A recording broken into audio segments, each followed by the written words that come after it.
Welcome to your Wordless podcast, the space where we redefine success, self-worth, and transformation. I am Nick Nieras, the soul-centered architect of transformation, helping you unlock your highest potential and build a legacy beyond limits. Now, whether it is self-mastery, career breakthroughs, or wealth creation, this is where change begins. Now let's dive in.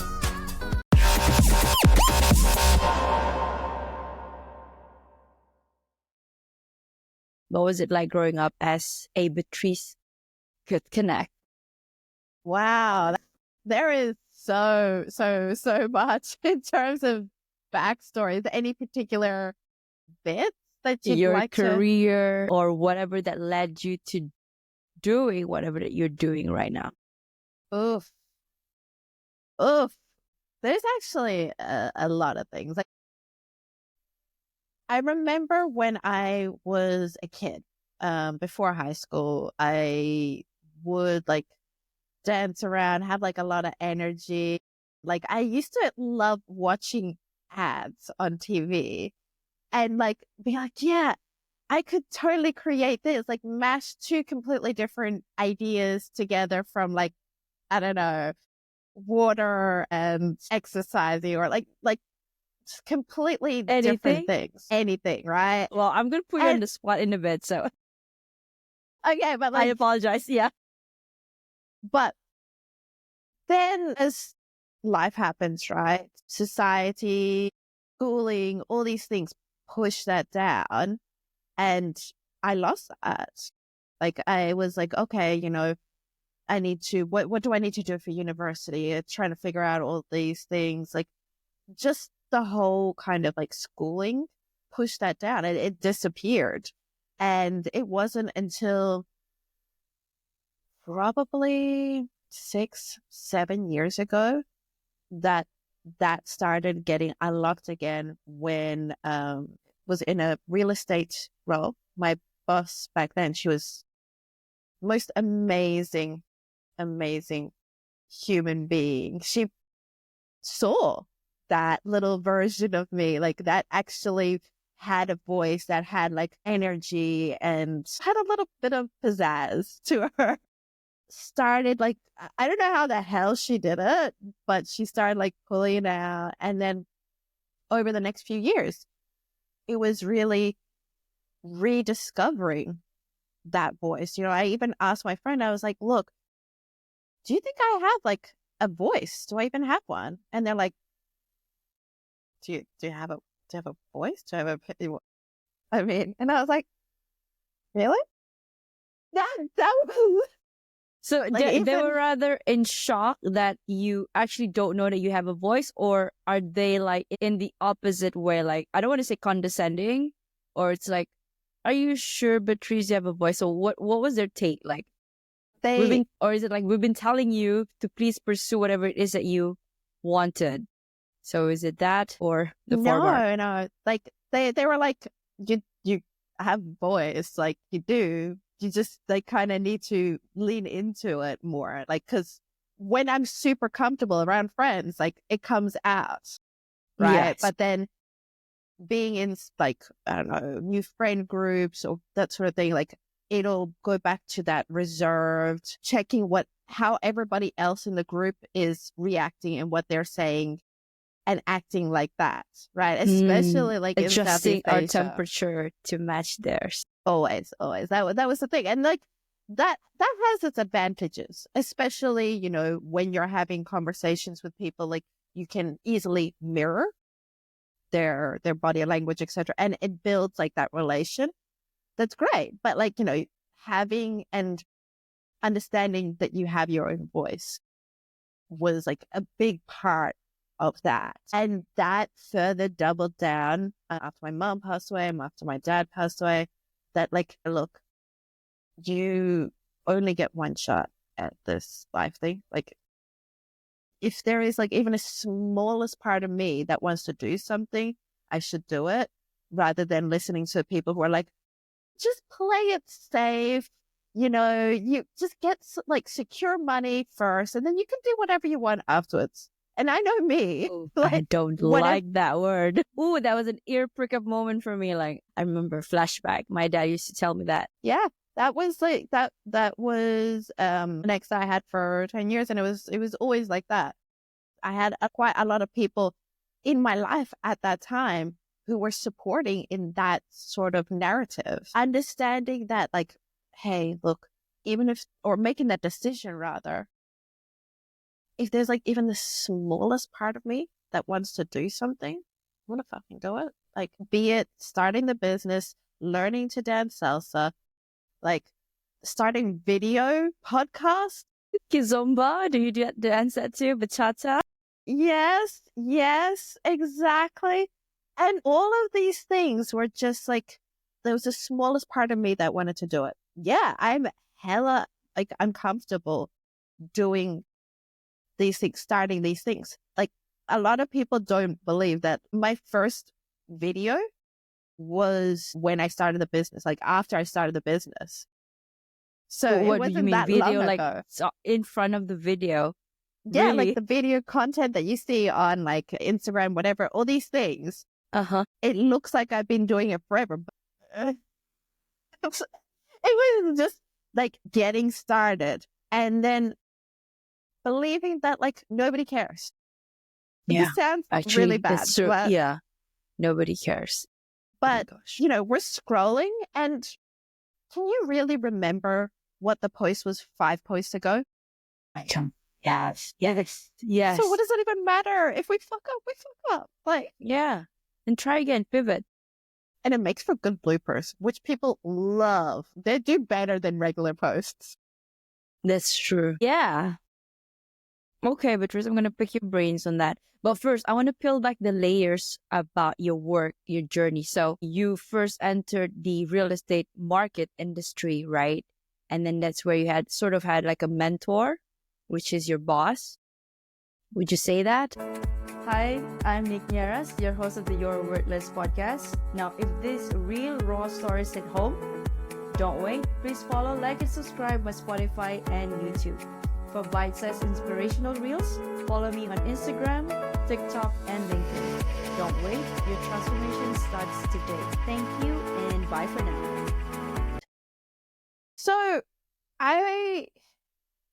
my background, I have a bachelor degree in business in hotel management, international hotel management. So I have done every conceivable role that you can in a hotel, from like housekeeping, cleaning toilets, to like Revenue to the kitchen, everything. Like, I get it.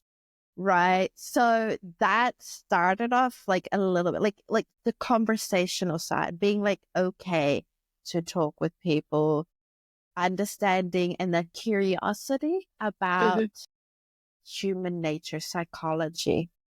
That's where it first started. And then driving further into like consulting, into sales and marketing, and then being headhunted for that real estate role. It all sort of connected. But the reason why I mentioned that real estate role was purely because of the boss. Like, she was like She a was mentor. right. She was the one who pushed you to take that leap to start your own business. I'm imagining this. So, okay, That now was years before. I am interested to know your entrepreneurship journey. Like, what happened before and what made you believe that, hey, F it. Okay, I'm the host. The guest is allowed to cuss. F it, I'm going to do it. So, yes. Exactly. So that's when it started I started to drift away from those people, those limiting mindset people. Okay. So I started leaning into like looking into a lot like about charisma. So I followed and still follow Charisma on Command. I'm not paid by them. I wish I was, because I would hype them the heck up. It is the best channel to follow, like, about really understanding, talking to people, the psychology around how people like act in conversations, that sort of thing. So, and how to improve your own, right? Getting into that, and then managing a hotel and being in e-commerce. I did all these things, but the trigger was the military coup and my dad passing away within a week. So all that stopped like the work that I was doing for that startup e-commerce company. We were all just like inside our buildings, and I was kind of hoping that it wasn't going to stick, but it's still getting worse, the situation there now. That was in 2022. Well, okay. I would like our listeners to actually get a sneak peek of what it was about. So it might not have any context about the military coup and what happened with your dad's passing. If you could share just a little bit if you're comfortable. But if you're not, we can totally move to a different topic. About the coup or about the The military coup, and then slowly progressing to your dad's passing, because I know that that's one of the reason why you actually, the motivation for you to pursue your dream. Yeah. Yeah. So my dad passed away first, and then a few days later, there was the military coup. So I'm like, I have no idea. I'm an only child. And like my mom had already passed away, and I was like, I don't know what to do. So like trying to figure everything out. And to me, to this day, I believe, and that's like the biggest driver is like, there is nothing worse that can come at me at this point, like than my dad's passing away. That was just, it was rough. It was incredibly rough, and I was lucky to have some incredible friends around me that literally just showed up. I had the bottle of tequila. I was like, this is what I'm going to be having for dinner tonight. And then half an hour later, like I get a knock on the door, and they just come in and full support. And a few days later, the military coup happened. So I'm on video chat with complete strangers with like unknown internet, because the internet and access to the rest of the world was shut off, I think, for the first day. I was like, I don't know if this is going to cut off, but we're going to try to do this, to go through like my dad's apartment, because I wasn't sure at that point, if I leave the country, maybe I can't come back again. Yeah. So I finally only left Myanmar 6 or 7 months after the coup, because I was like, maybe it'll get better. Like I'll ride this out. It's okay.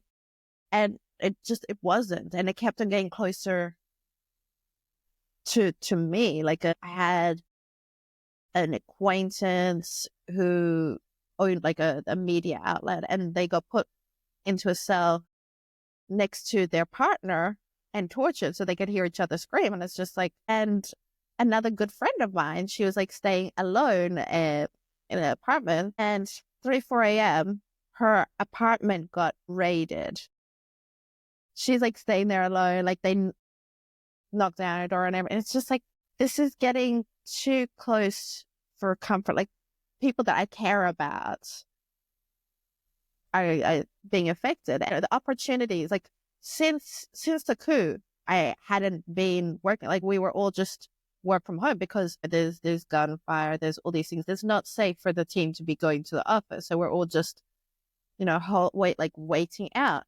We got to a point I was like, okay, I'm just going to go move to Thailand. It seems the most plausible idea. It's plausible. It's the easiest, etc. So finally left the country. I was like bawling my eyes out on the plane, and like this is during COVID time as well. My gosh, side-eyeing me. I am so sorry you had to go through that. Yeah. Becoming a podcast host was a natural extension of my second act. Now, after spending 15 years in the corporate world, I've transitioned to helping individuals overcome challenges like navigating tough relationships, career burnout, and aligning their mission with their soul's calling. By certifying as an RTT hypnotherapist and a lifestyle coach, I've made it my mission to empower people to recreate the life they deserve, and building a supportive community through my podcast. Now let me ask, are you facing challenges like struggling to reprogram your mind to attract wealth, weight issues that feel like a constant yo-yo, insomnia or restless nights from daily worries, or just a lack of confidence in public speaking? If the answer is yes, visit www.thenicknearasholisticlifestyle.com and grab a free hypnosis audio of these common struggles. It's a sneak peek into how my coaching works. Are you feeling shy? Don't be, because I'm as real as it gets. Let's connect on Instagram and LinkedIn and start your transformation today. So settled there, well, sort of settled there. That was finally when I started settling the things around my dad's passing. Went to scatter his ashes in Switzerland, and then met the people that, at that time they were complete strangers who helped with the whole process of going through his apartment, keeping his belongings, etc. While I was just dealing with a military coup on the other side. Yeah. And yeah, at that point, I was really unsure because I was the one that convinced my dad to move to Thailand so that he could live his best life. That's all I wanted. I wanted him to not have to stress about money, to just live like a king, right? And I was like, shit, with COVID and everything, maybe he was alone, this is all my fault, that maybe he died and he just felt completely alone. Until I met these people and I started hearing the stories that they would tell, and I'm like, oh my God, my dad, that's classic my dad. And it was never a question of whether he knew that I loved him or that was sure, but I just didn't want him to be alone, and that closed that out for me. And so that following year I was like, okay, you know what, you guys are still using your savings on me because that was a startup company. Just stop. I will look for a job.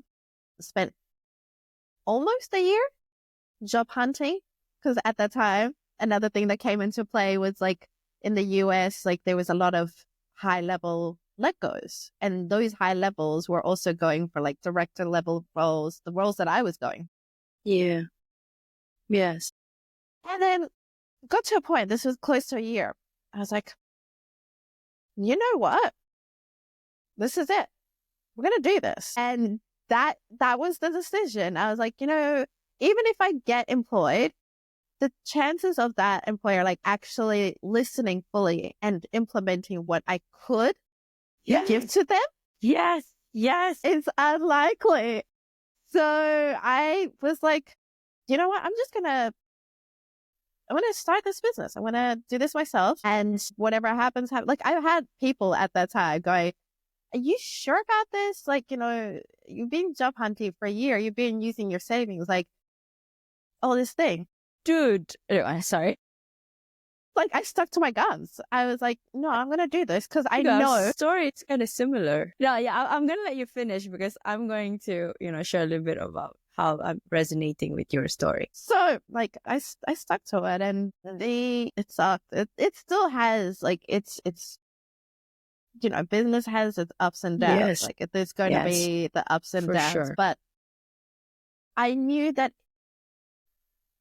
a lot of people were like, hey, maybe just get a job. And I was like, I can't do both, because if I do a job, I'm going to put all of me into it. And Oh my God. not me. I said the same thing to my mother a couple of weeks back. I think I said, Mom, okay, sorry, I don't want to cut you off. Please continue. No, 'cause go. I'm dying to share my, no, because just to let you know that I was let go early last year, 2023.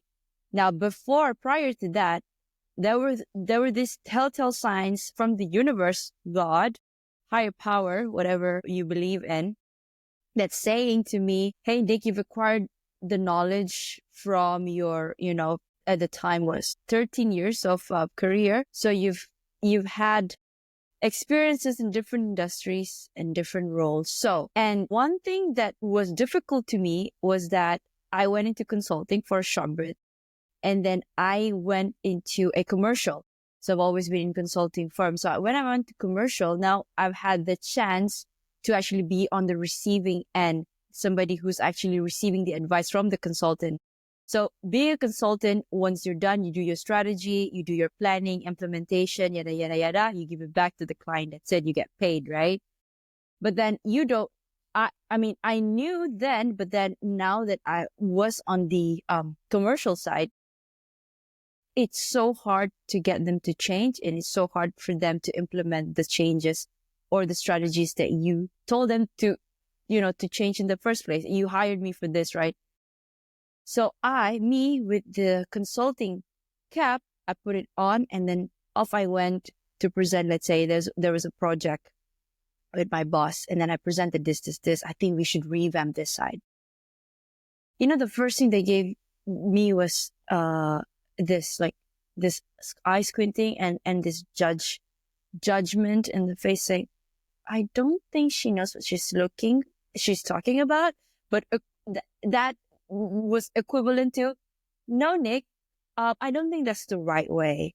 I think we should keep it this way because we tried changing it a couple of years back, but it did not work. So I thought that I should dumb my ideas down, okay, because I'm new and I don't want to seem like I'm hoarding over the decision making. Now, being a consultant, you're hired, so you actually tell them, hey, because you want to uphold your duties, right?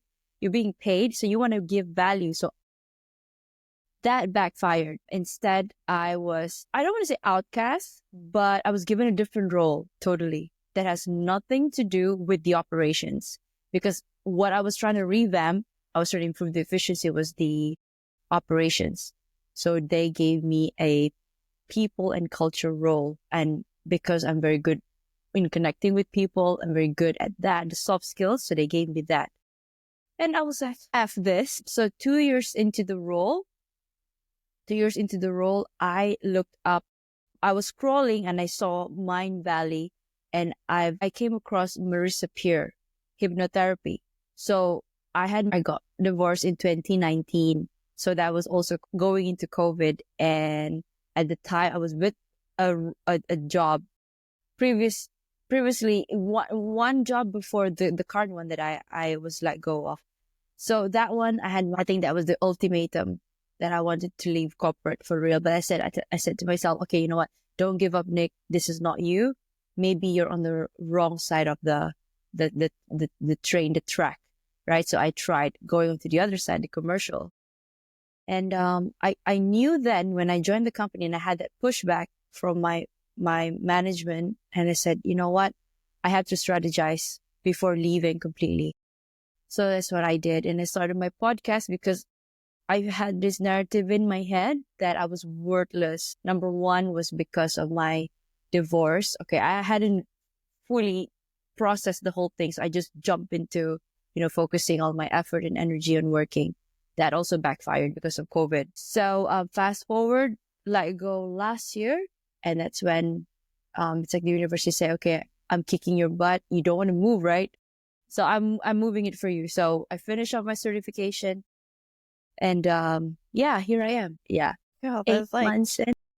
There is always signs. There's always signs. Because I remember, like, when it was with this ex I was telling you about earlier, I was coming up with like ideas like, hey, what if I start like a nail salon where they're also serving champagne? Oh my God. And like there's a bar. It's like You're a bar. so creative. And like nails and like hair and everything. And I'm like, that would be epic. Like, what woman would not want that? Seriously. Yes, I mean, okay. Yes. These days, there's more the move towards non-alcoholic drinks, but still, it could be mocktails, whatever. Yeah. He was always like, but, maybe this is not the... See, like, that's the thing. Like, it was always somebody popping in going, maybe that's not the right idea. And same thing as what you just mentioned.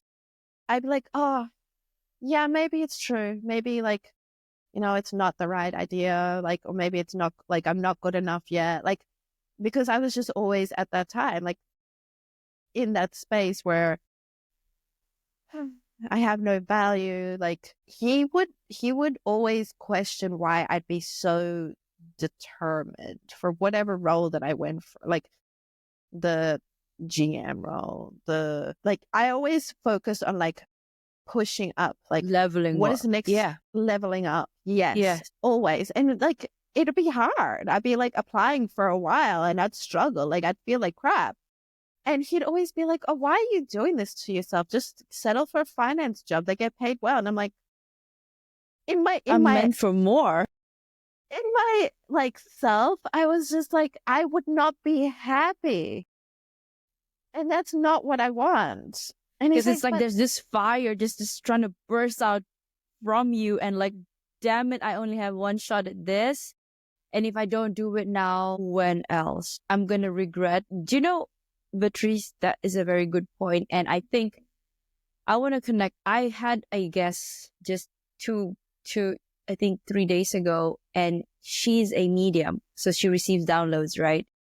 And she was like, Nick, I think for you, no, we were talking, and then suddenly I had this hunch to ask her, okay, Catherine, what do you see about me? And I said, and then she said, do you have anything? Because energy speaks for itself. Okay. Aura speaks worse than the person. So I could tell that she was trying to say, she wanted to get something out, and she was like, okay, maybe we do it after. This is personal. I said, okay. So she said, Nick, have you ever felt like anything that you mention, you and there's always somebody's trying to cut you off or shut your ideas down? Because in your previous life, you were that. You were this girl with this grand ideas, and then you wanted to change. It was during a medieval time. You wanted to change something in the village, but they outcasted you because number one, you're a female, and number two, you were under your dad's influence. So your dad was somebody important, but they couldn't see any value with you. So you tried to stand your ground, but then you were outcasted. So you left the village. And then when you left, when they started looking at what actually is happening in the village, and they said, oh, she was right, but you were far long gone. And then she mentioned that you probably did not live very long at the time. So right now it's like you came into this earth to actually finish your mission. So there's always this feeling of rebelling. I know it's a bad connotation, right? But it's, if I cannot, you know what? If nobody's going to accept my idea the way that I want it to be done, might as well start my own thing and build my own, again, call this a bad word, but my own community, okay, I need to call this out. Who made rebel a bad word? Like, why is it a bad word? Right? Like, yes, going against like the grain. Exactly. Like, I disagree. And that's like the big why behind Badassery by B. It's always been, I want to push back against those societal norms, which like they're serving certain people. There's no actual reason, but we're all just so used to following it because everybody else is doing it. Like, same as what I mentioned right at the beginning, is looking to what everybody else is doing so that we fit in. Right? So it's like, I can't say this because like other people will say, like, oh, look at her. Like, it's same as your past life. I'm not aligning with what everybody else is doing and I'll be shunned. Yes. But for what reason? Like now, because there is so much, especially in business, so much competition. Mm-hmm. The point is that you need to lean into that aspect that makes you different. And I see it from a personal standpoint and I see it from a business standpoint that we need to push back against those norms. Like, why does this need to be like this? Does it though? Does it really? Mm-hmm. I love it. And I wanted to echo on the part where you said playing it safe.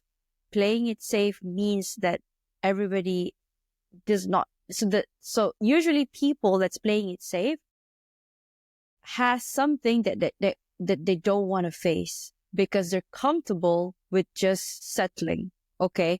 Now, I know some people might get pissed by listening to this, but I mean, why settle, bro? Yeah. I mean, you see all the people who are successful, they have people that's very, like, they vehemently dislike them. And they have Yeah. people who vehemently love them. They're like Yeah. obsessed with them. So that's the sign. If you have people who are like, actually, I don't like what you're saying here. Hell yeah. I Yes. count that as a win. Yes. That means like I leaned into my voice enough that it stirred someone to feel strongly about it, whichever way it is. Yes. That's a There's win. probably something that's within them that's scared to do the exact thing that the other person is doing. But that also means there'll be someone else out there who was like, I have been so scared to say that. Or like, I feel like so much resonation with like what you just said there. They'll reach out and they'll be like, how can I work with you? It's been a long journey, like so much. Yeah, it sucks. All those people that want to get out, like don't want to get outside of the comfort zone. I get it. Like it sucks. You're just getting like shit thrown like left, right, like one thing after another. You just have to keep on getting up. You know, that's the biggest thing. Like from my dad's passed away, my mom's passed away, like the military coup, like not having a job for a year and probably like times in between that, moving continents Yeah. 2 times, like moving to Valencia was not easy. People are like, oh, it's beautiful, it's whatever. And I'm like, moving here was for none of those reasons. I just didn't need the stress of like not being sure of whether I'm going to be like let back into a country. Because at that time, Thailand was just kept on cracking down on like the visas and who could be in there. And it's like, I don't need the stress. Let me just find somewhere where I don't have the stress. And since I'm like half Portuguese, like I have a Portuguese passport. EU. This is, yeah, Just it's a purely, no-brainer. Yeah. like, I don't the want stars aligned for you. that kind of stress. Give me like business stress, fine. But like having multiple stressors in your life, like I'm already getting like hella white hair. Girl, you don't, I was trying to see like just before the interview, I was like trying to sweep this on the side, make sure nobody sees it. Don't even know how. No. If I move in, you can see them. And it's like, and I kind It's of okay, like, we'll just do retouch. I'm waiting for you to set up your nail salon because I'm going to set up my own wellness spa. So you heard it here first. I'm Perhaps you excited. can collaborate. Yeah. I mean, I'm sure by now, like people have done it. Like I saw in Thailand, there was like a salon / like they also had wine. I don't know if it was a full out bar, but like I would want to have like one side, which is just like, here's a bar. Like the husbands and boyfriends can wait there, have a drink, but you can also like have your nails done and be like, yeah, I love it. I was always like, oh, at that time, right? I have no experience in like being like, what are the nails, hair from the owner side. But if you think about it, all the businesses that have scaled, the owners that have come in or the founders that have come in, that particular thing wasn't their passion. They just had the idea around it. And because they weren't so deeply connected with it, they were able to scale it. Exactly. Because they see the bigger picture. Yes. And basing like on what I'm doing now, like I'm so passionate about it, where I see like that might come into like a problem later on. Oh my God. Okay. Now this flows nicely to what I'm going to ask you next. Talk to us about your work. What do you do? And who is Beatrice in her, prime era? So I have been called this like so much that I feel like I should rebrand. A lot of my clients refer to me as the brand therapist. I love that. Okay. I push a lot. Like I pull strings, but like it goes past the first level. Like we have different levels of discomfort. The first answer when we're digging into, say, for example, the reason why we went into something, the reason why we chose like a particular audience, etc., the first answer is never the answer. It's never the answer. So it's like peeling back those layers, because for a strategy, for something to be solid that you can implement, it needs to be very deep rooted. And it's why I won't work with any startup businesses. You want to be doing what you're doing for at least, 2 or 3 years, because you're getting that experience, you're getting the feedback from clients, you're pivoting, you're changing. If you start doing a brand strategy at that time, you're going to be hella annoyed because you're going to change it after A lot of 6 iterations. months. Right. 100. Yeah. My focus has really been on bringing the operations experience into brand strategy, because I see so many brand strategists, okay, they go through that side of like, hey, we've discovered these are your values, your positioning, like, etc. And then they hand over a 69-page document, or like, here's, you can put it up onto your website, and that is it. Like, it stops there. Or the other side of brand strategists who they're just glorified designers. So you're just putting like a fresh logo, fresh design, but on the inside, when you go and deal with that company, it's still the exact same. Like, from the Twitter to X move, glorified design. Like, there was no replacement for the word tweet. Yeah. Did they think that through? No. There's so many things, even like the Jaguar move, like their rebrand. Right.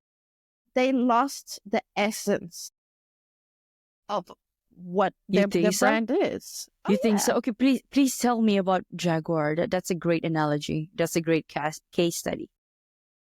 Well, How okay. would you done differently, Beatrice, if you were the I one called it? understand their reasoning, right? Okay. But their reasoning is flawed. They wanted people to talk about the brand and for people to have opinions about the brand, be it good or bad or whatever, right? Like what we were talking about before. You want those extreme reactions. But that will only peak for a moment, right? And then you think about it now, how many people are really talking about it still? How many people are boasting about like their Jaguar, right? It hasn't got that long-term change, which they wanted. Like, yes, I get it. The impact, right? Yes, I get it. Their sales were dropping, Okay. right?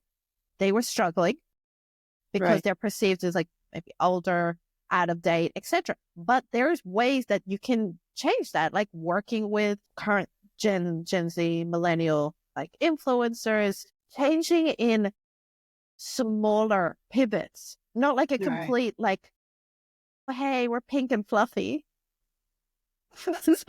Right? Like, oh, you're calling on the so essence? many people right now. Like, gosh.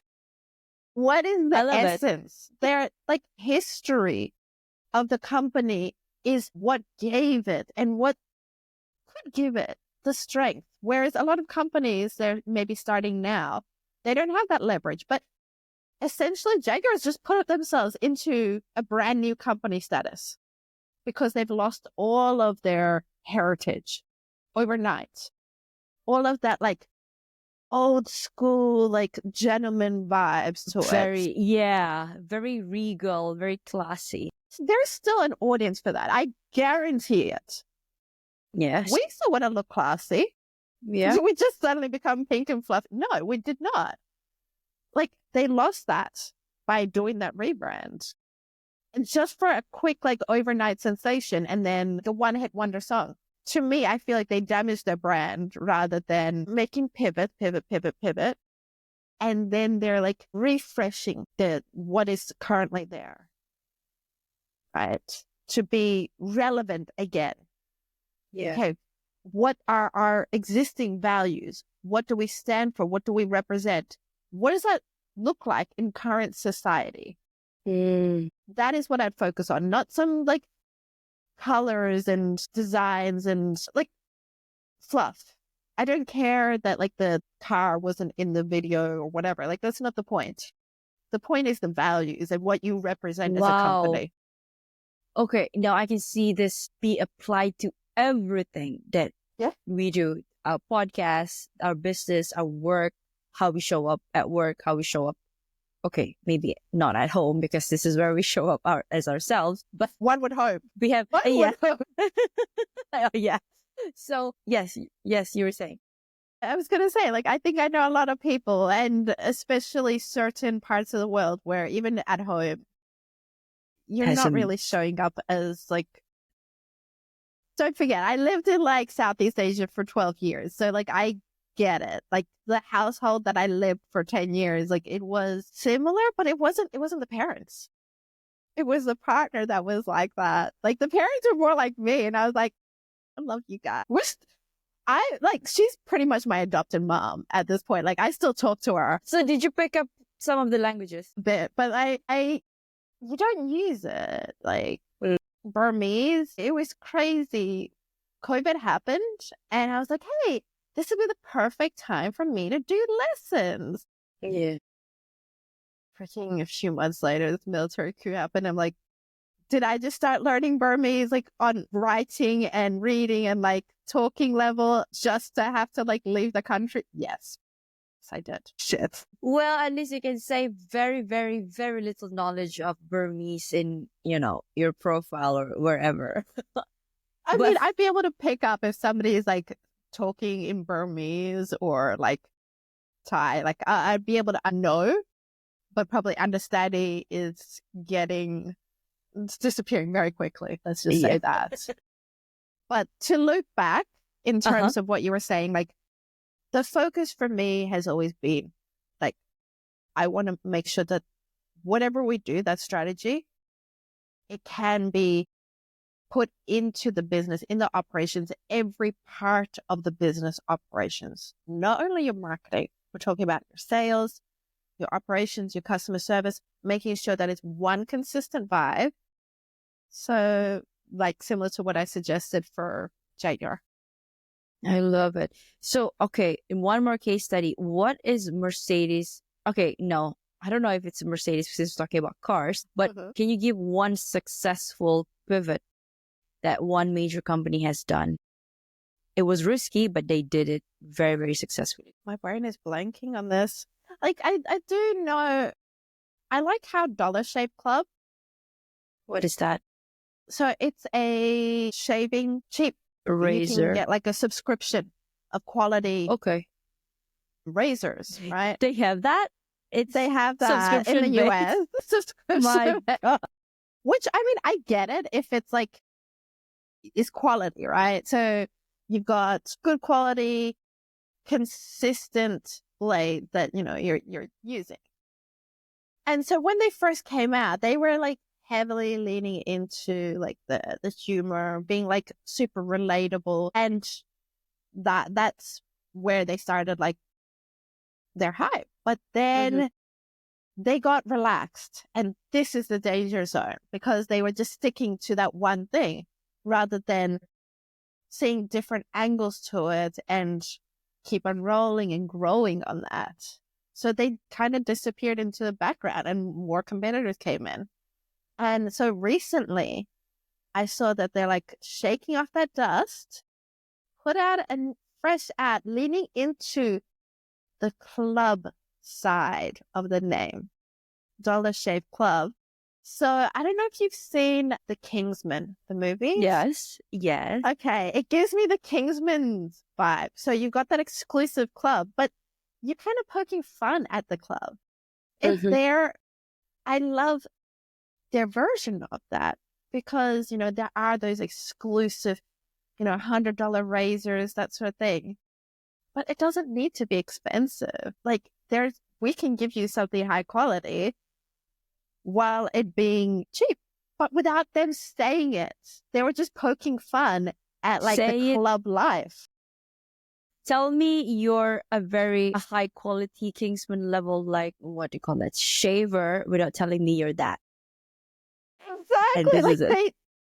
they were like walking into like a club. There was like the grounds, but like it was all kind of tongue in cheek in terms of like they were the gentlemen with like the towels tied, but like the way that they're talking, it's not serious, yeah. right? So I was like, yes, yes. So maybe in a way that was kind of like they started off well. They were like, what the hell? Let's get comfy. Do the following thing, what everybody else is doing, or do the same thing again and again. Because I think a lot of people get that misconception of like, hey, if we do a brand, we just have to continue with the exact same message or the exact same visuals. But that's not how it works, right?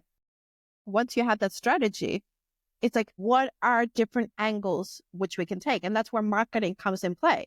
If they know that strategy really well, they're like, okay, so we have this base. Okay, there's this current trend. Does this fall into this trend? If not, let's skip that. If there is a trend, how can we relate that to this strategy, to this position that we're trying to do? And you always keep it fresh, but you're still having the same consistent feel. And that's what you want. Like I have a series on LinkedIn, which is 4 brands walk into a bar. So like, I come up with some crazy. Let's hear this. So Okay.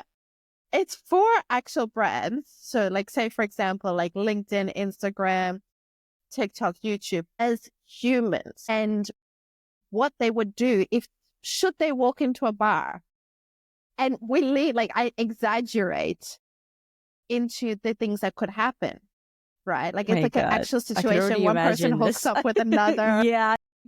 The Instagram's trying to take a selfie, and then YouTube, Yes. LinkedIn sees it, they try, but then they're like, I hurt my back Yeah. because they're too old. And then I end it going, so this is can you imagine what your brand would do if it was in a bar? Would people recognize your brand if it was a person in a bar? Oh, I love it. So what I'm hearing from you is that brand is your essence. So personal branding and marketing. Now you're a brand therapist. So let's say you're about to sell this mouse. Like, how would you brand this mouse? Well, okay, show me what's in the bottom of the mouse. What are those things? Is that like a smiley face? It's a heart, and then it is. But this is a BTS. I don't know if you know that group, BTS. It's a merchandise. So I'd lean into the BTS. Right. Okay. I'd lean into the BTS. And that's why, even though none of the faces are here, but I still buy it because I like the color and I like it because it makes me feel like even though I don't have their albums with me, but at least I have one thing in possession. Exactly. I'd sell it as like a set. Be like, okay, how can we leverage, this love for BTS? Oh, being away from home, your travel BTS set. My God. There you go. I think you might have like extended that chain for me because that was slightly easier with the BTS. Like if I pick up my mouse, I'd be like, this is kind of challenging. For this, I'd lean into like the old school, like, the classy. Yeah, the classy. You want to be connected. You want to stay connected. Like, let's keep into this club, like the old school. And then make sure, like, bring in the old, like, typewriter. Right. So it matches perfectly the aesthetic. Yeah. So it's like building that image, building that essence. You want to see it. Right. Oh my God, Beatrice, I just love branding because I'm branding myself right now. I'm branding my business out there. So hence that's why I name my podcast You're Worthless, and then I tie it to my program, my coaching programs. You're not worthless. Obviously, you are worthy and you are enough. So I'm tying it right there, and then now I'm building it. So having you on is like a free like course, a one-on-one course for me. So thank you so much for your golden nuggets of knowledge. And I also would like to hear it from you. For our listeners, I know they might hear it say branding is the thing whatever you want to sell, as long as you have your brand and people trust, right? Because they go based on trust and quality. So there's this phrase too that people buy with emotion, they justify with logic. Break it down for us before we close off. So emotion is always going to be the driver. And that loops back into what we were talking about, having like an opinion and putting that forward. Whatever it is, you want to make sure that you're driving on a specific emotion. It could be anger. It could be like jealousy. It could be like, it doesn't have to be positive ones, but you do need to pick I something. like that. Right. If you're going to be monetized, nobody's going to pay attention to your brand. But it does need to be at the very base, the essence, that name. You need to build that. You need to build that voice and have people associate your brand to that. So same thing is like on my LinkedIn, you'll see the kangaroo. You'll see her everywhere. Rue with the baseball bat and the shades. Rue is Beatrice. Beatrice. She's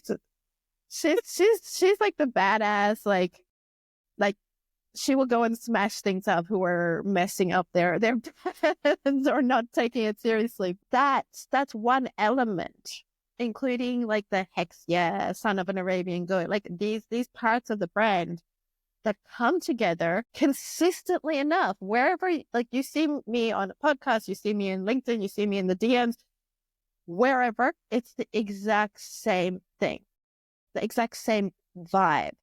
And that is the focus. That is the energy. But messaging wise, focus on a specific emotion. It doesn't have to be the same one every time. But whatever message you put out there, what is the emotion that you want to pull out? Invoke. Is it curiosity? Yeah. I love it. Okay. So say, Beatrice, that somebody is interested to working with you. What would you do with them? What would you take them through? What's your process like? So I only work with a select few businesses each month. So it's a maximum of 5 each month. It is very much a vibe check, first of all. Okay. So we're getting Energy onto a call. speak? Energy speaks. At the end of the day, it needs to be both beneficial to you as well as like to me, because if you're winning, I'm winning. But if that's it, I fucking hate this word, synergy. Yeah. Dynamic.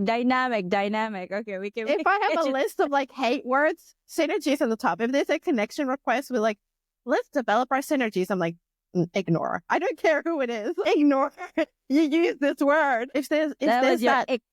That's your ick word. Yeah. If there's that vibe and that energy between us, and like there's also the that you actually need a brand strategy. That part is important. Like if you don't need a brand strategy, we get talky, we find out like, what's the struggle that you're facing, and maybe it's not brand strategy. Maybe you need some work on your operations. Maybe you need some work on like your marketing or your sales team. I'll be there going, okay, well, it's not brand strategy that you need. I'll suggest XYZ, right? It's understanding, okay, is there a fit? Is there that requirement? Do you need, like, is this what's going to solve your current issue? Push you in a good way? And then checking, okay, is there that availability? Is there that space there? Well, because I'm pretty sure after I air this out, there will be some queries. So that's why I was asking that your process step by step. What's it like when you onboard a client? So I'm mindful of the time, Beatrice. So, right, what are you working on currently? Any exciting projects? I mean, you don't have to share with us if it's confidential. So I just dropped this quiz. It's taken me far too long to work on it because I wanted to make sure that it really is not just one of those like, here's some fluff that is going to help you, but actually it's like a waste of time. It's a quiz to help when you have multiple products or services as a business and you're looking to expand to countries, internationally, to a different state. You're wanting to expand, right? This quiz will help you decide on what is the most suitable structure your brand structure for that growth so that the different products, the different elements work together seamlessly. People are not confusing different products and services. They're actually supporting each other instead of like fighting against each other. And your team actually know what's going on. Like your operations can actually flow with this growth and grow to wherever you want to go, like be it state, international, etc. So there's a quiz that I just dropped. It's on my website, the brand growth quiz. And Okay. I'm sure I'll send you the link afterwards. We can pop it into the show notes. The show notes, the thingy. Yeah, the thingy. Okay. Well, you guys heard it. I will include that in the show notes. So also, Beatrice, we're going to pivot to a self-worth question very quickly.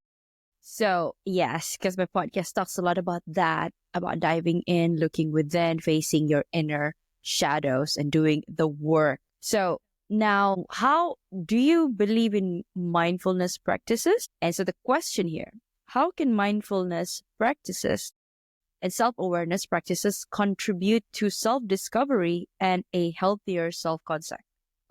First off, you must agree first whether does it help? And if it doesn't, then, well, you can state your argument. No right or wrong answer. So weirdo in terms of like, hey, don't necessarily believe in like meditation as the solution, but mindfulness. Yes. Being aware of what you're saying, how you're saying it, what you're thinking really changes how you move, the opportunities that you get.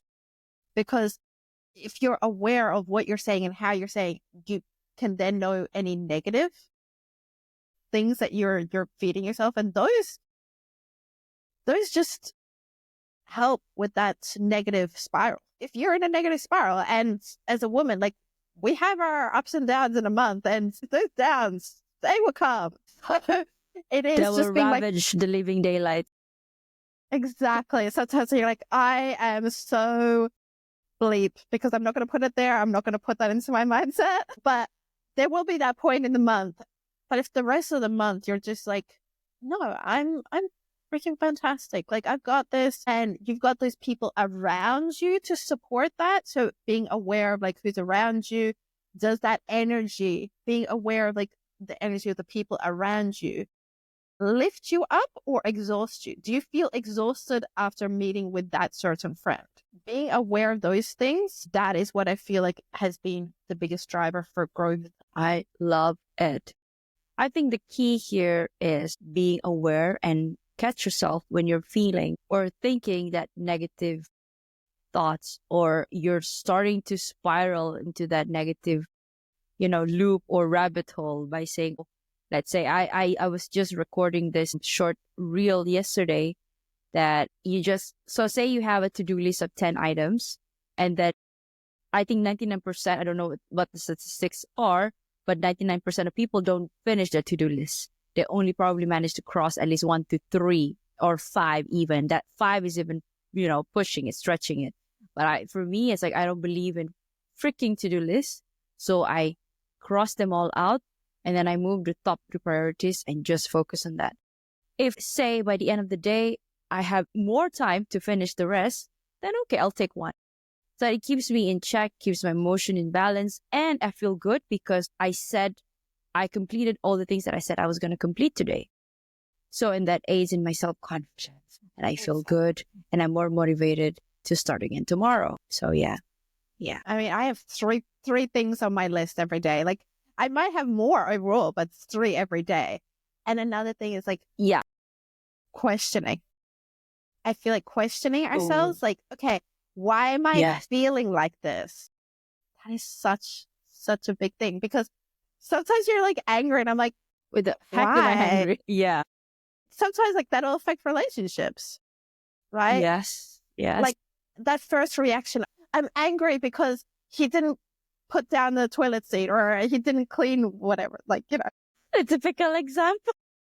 It's like, is that what I'm actually angry, or is it like related to something deeper? The questioning why is big. Yes, questioning.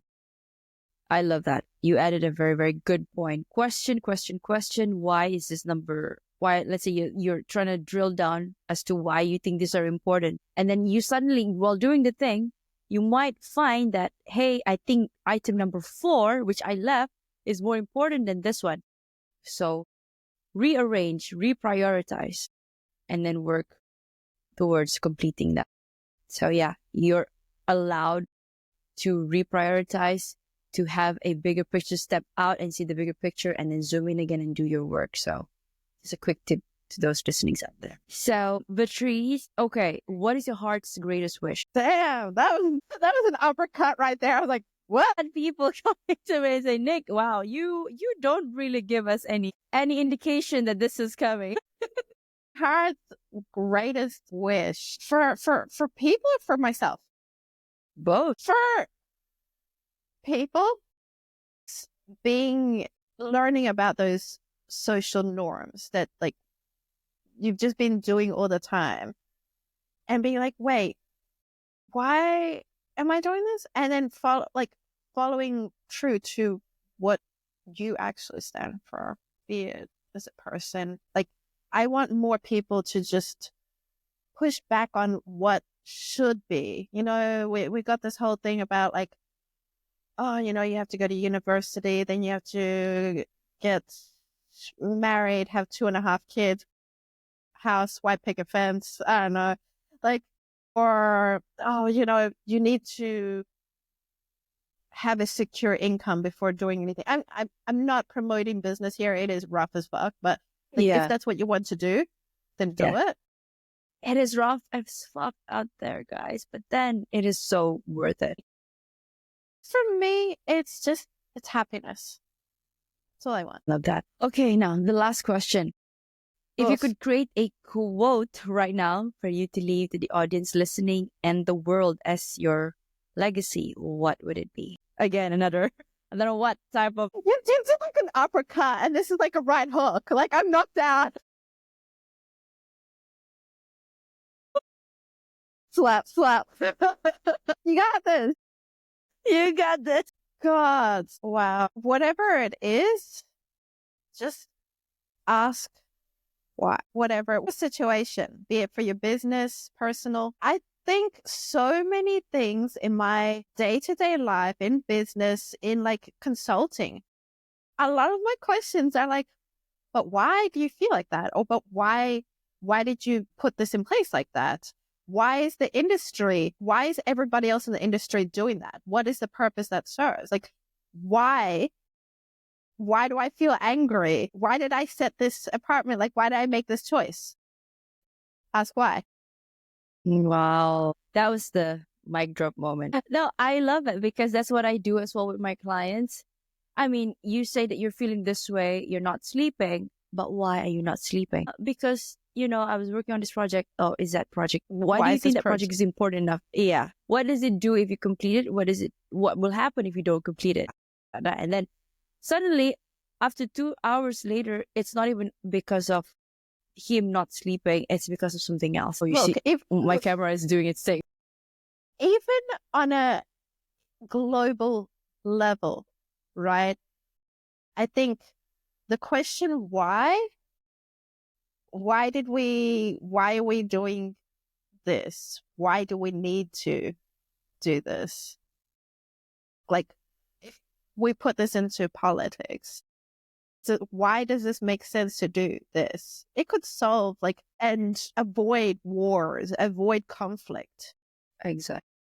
Like, being that aware of hang on, being able to understand somebody else's point of view, because so many people get into fights and misunderstandings purely because they didn't take the time to understand another person. And why?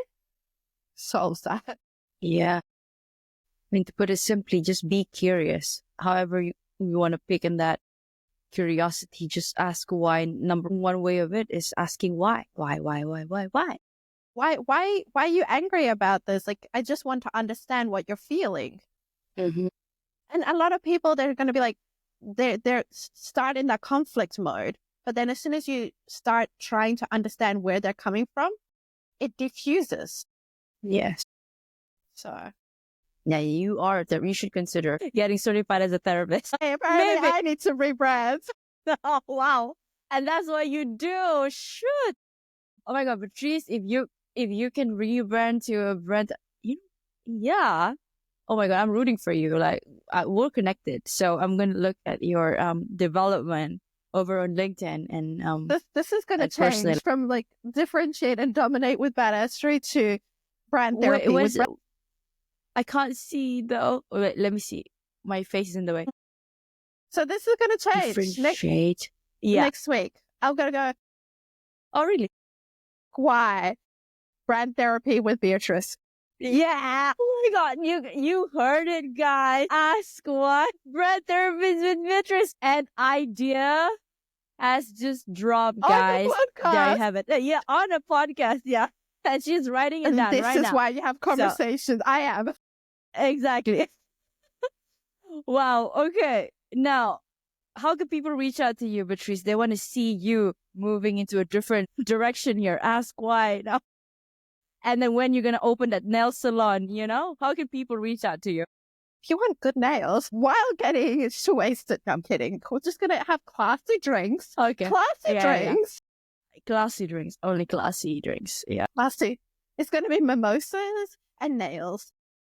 Yeah. Business name right there. Yeah. Mimosas and nails. I need to get on more podcasts. Yeah.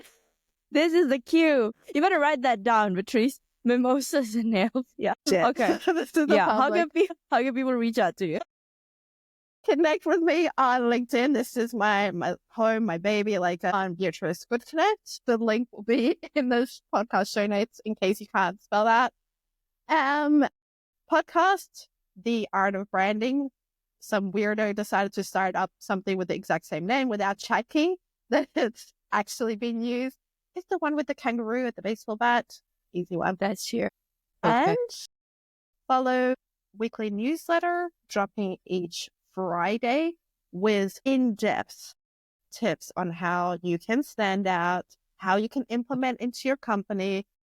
Each Friday, 10 a.m., the Badass Mug, also on the website and in the show notes. My brain was blanking there. Wow, you heard it, guys, here live, although this is recorded live on Your Word. Let's read that again. So that's a wrap today on today's inspiring episode with Beatrice Gutknecht. Thank you for your wisdom and for your dedication to continue your work and to uplift others in their branding. So for our listeners, this has been Your Wordless. Read that again, the juxtaposition of your very soul. Now, remember, if you've ever felt worthless, you are not alone. Your soul chose to be here to matter. And for that reason alone, you are worthy. A huge thank you to Beatrice again and to all of you for listening. Until next time, I am Nick Nieras, your host.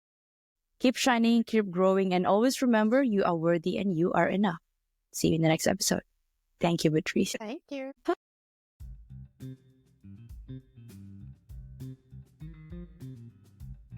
We'll start. Shall we start? Yeah. Okay. Hi, Beatrice. Good morning to you. How are you? I'm good. Yourself? I'm doing very well. Thank you so much for reaching out on LinkedIn and for agreeing to be on my podcast. Now, I'd like to introduce you to our listeners.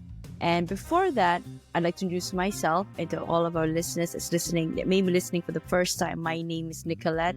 I am the creator for the podcast titled You're Worthless.